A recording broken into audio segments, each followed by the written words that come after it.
Men Sho'ruslamov Muhammad Tajalievich, tibbiyot fanlari doktori, oliy toifali doktor, ortopediya bo'limining bo'lim mudiriman. Bizning bo'limimizda 4 ta yo'nalish bo'yicha bemorlarni davolanish yo'lga qo'yilgan. Birinchisi bu endoprotezlash. Endoprotezlash chanoq son bo'g'imda, tizza bo'g'imda va yaqin kunlarda barmoqlarda endoprotez yo'lga qo'ymoqchi bizlar.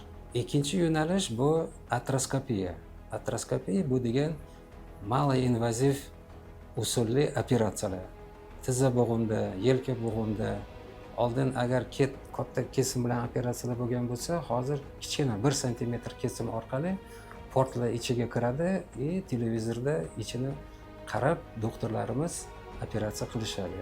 Uchinchi yo'nalish bu qo'l barmoq bo'yicha jarohatlar, tug'ma nuqson kasalliklar barmoqlar bo'yicha, qo'yishdan keyin kontrakturalar, paylana jarohati, nervlarni jarohatlari shu bo'limimizda oliy darajada operatsiyalar qilinyapti. To'rtinchi yo'nalishimiz bu vertebrologiya.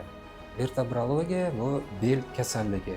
Endi bizda faqat konservativniy davo o'tkazilyapti. Yaqinda biz stol oldik, distraksionniy stol deyiladi buni. Shu bel kasalliklarda juda katta yordam beradi.